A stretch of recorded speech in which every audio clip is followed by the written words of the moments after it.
Flu. Oh my gosh, what good timing to get rid of the encouragement for an annual flu vaccine in the children. Mm-hmm. We talked last year, over 200, almost 300 children died from flu. This is so far the worst flu year that we've seen so far. Is now a good time not to encourage people to get flu vaccines. Uh, Probably going to see another 200 or 300 children die this winter from the flu. And again, this is a largely vaccine preventable illness, largely vaccine preventable number of deaths. As we keep pointing out, you still might get the flu, but over 90% of people, particularly children that die from flu, were not vaccinated.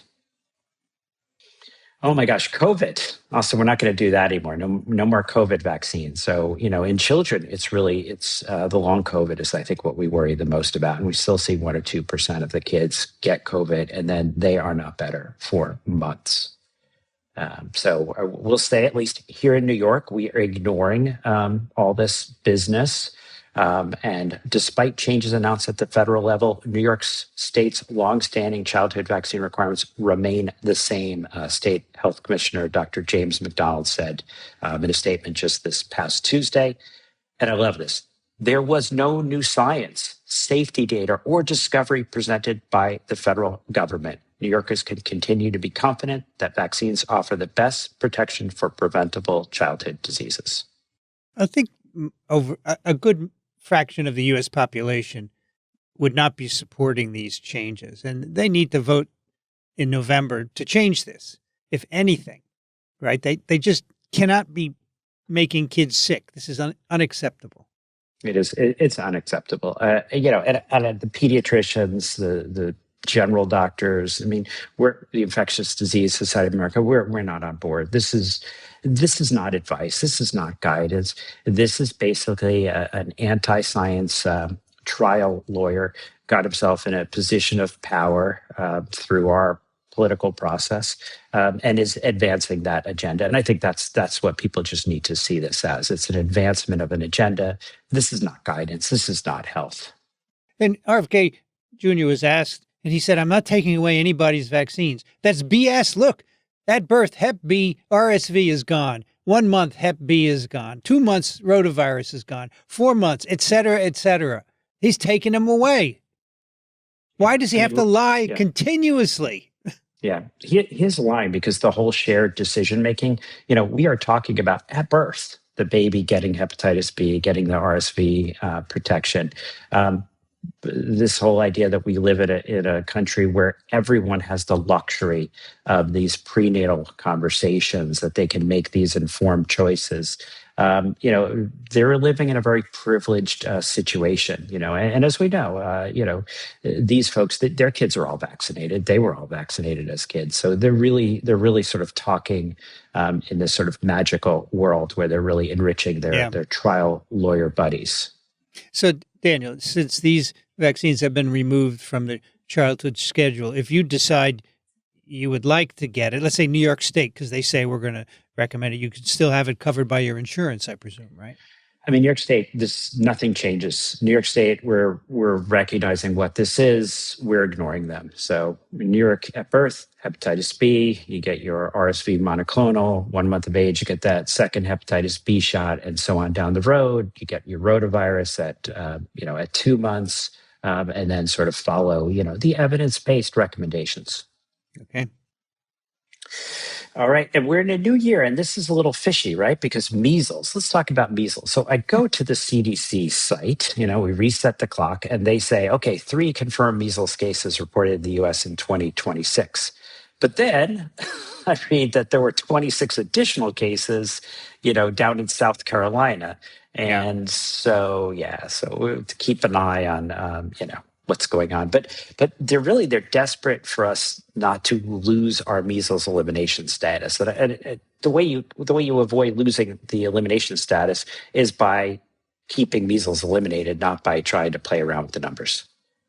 They're doing all kinds of shell games with, we think that the Texas one isn't really related. We think that there's separate measles outbreaks. But yeah, I mean, it is. It's an outbreak of measles. It's lost. Yeah, I mean, they're trying to their lawyer arguments about, well, there may have been over 2,000 confirmed measles cases, but, and they're trying to find a loophole. Lawyers need to stay away from science. They just contaminate it. It's a problem. Yeah, it's a problem. And Canada in week 52, so we're still sort of, rounded there, another 16 new cases. They hit a total of 5,393. So not good up there. And how are things going? Things are not going well when we look at where we are with flu. So flu is high. We're going to be, got a sort of a theme here. And if you look at our multicolored map, influenza activity, really, really raging in much of the country at a very high level.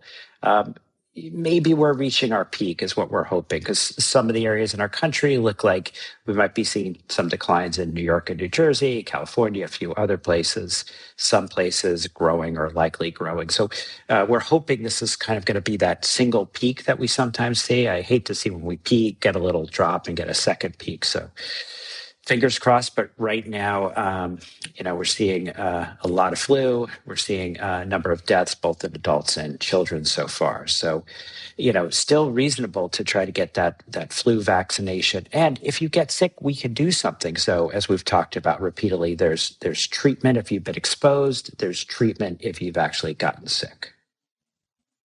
So call your doctor. RSV, not so great. We're seeing pretty high activity and a little bit surprising, but in most of the country, it's growing and maybe likely growing. Usually we should be coming off the peak here, right? So our epidemic curve should be dropping for RSV. So not happy with that. And particularly now, of course, is the time when you say that let's not protect the little kids from RSV. So horrible timing. COVID, pretty high. It's interesting. If we look at our epidemic trend, most of the country, it says it's growing. You're getting that little sort of, this is delayed reporting from 12/27, where it looks like maybe it kind of peaked in some areas, but no, I suspect we're still on the way up, and we're already getting into high in a couple parts of the country. Look at that. Arkansas, no cases. Amazing, right? I think that's no data. Yeah.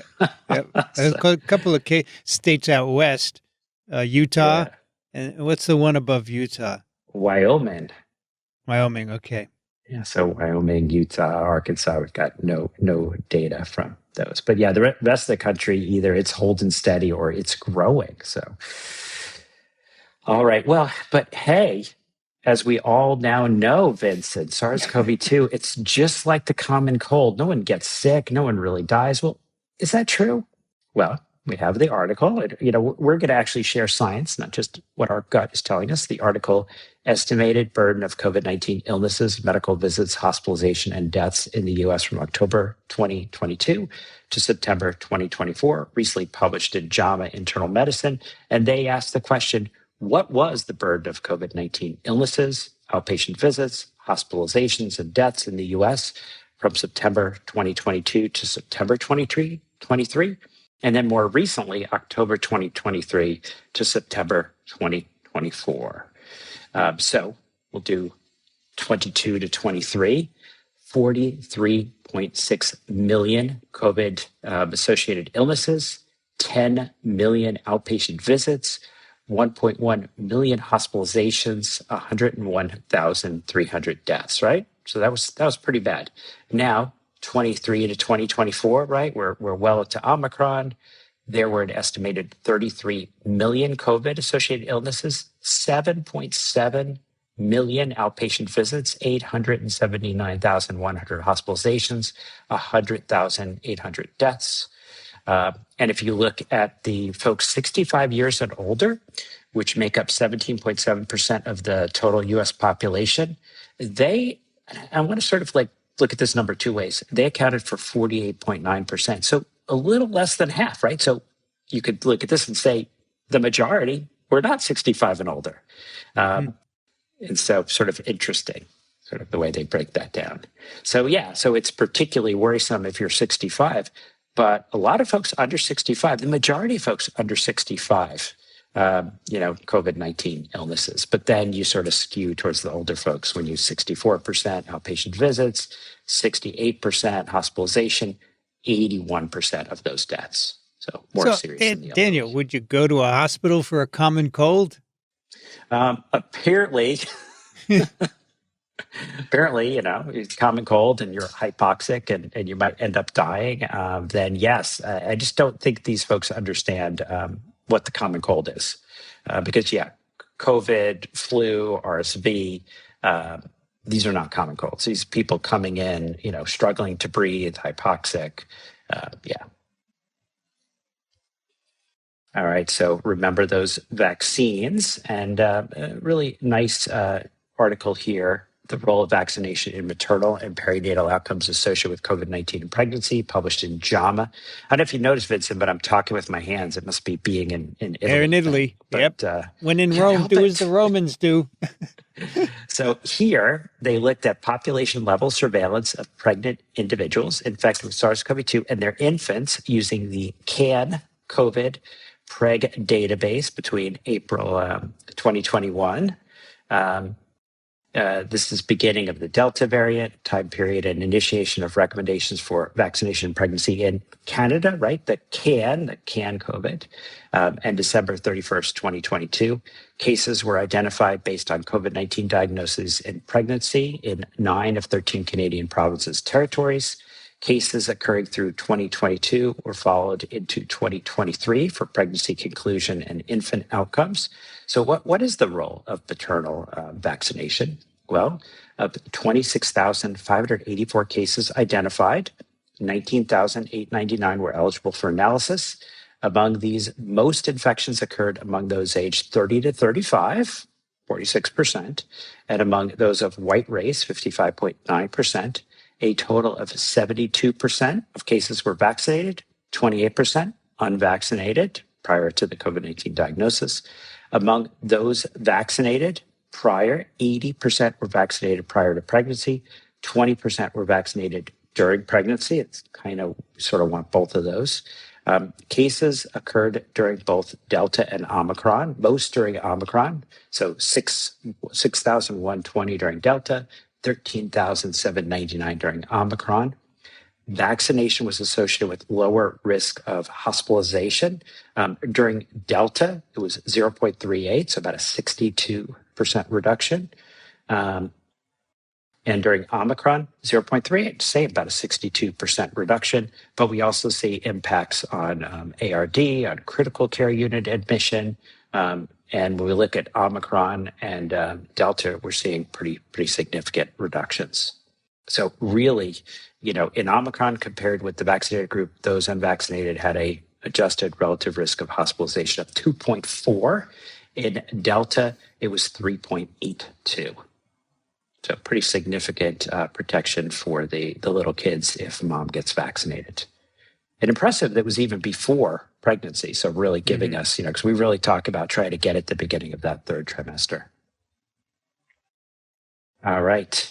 Not a lot of big changes in our recommendations for the different phases of COVID, but I did have a little bit of a disturbing article for our post-acute sequelae. And this is the article, The COVID Generation, the Neurodevelopmental Consequences of In Utero COVID-19 Exposure, published in Brain, Behavior, and Immunity. This study prospectively recruited 142 mother-baby dyads, I like that word, 103 from a normative pre-pandemic cohort, and 39 pairs have been exposed to the SARS-CoV-2 virus during pregnancy. In utero viral exposure was associated with altered newborn regional brain volumes in the cortical gray matter, subcortical gray matter, cerebral white matter, and left hippocampus. Viral exposure additionally was associated with lower cognitive and social emotional scores. The lower cognitive scores on the BSID-3 following SARS-CoV-2 exposure were mediated in part by the altered cortical gray matter volumes. These lower cognition scores further mediated the relationship between the SARS-CoV-2 viral exposure and increased internalizing behavior scores. None of the moms have been vaccinated. I should say, none of the moms, none of the babies had the protection that a mom being vaccinated could have offered. So, all right, I will wrap us up here. No one is safe until everyone is safe. We are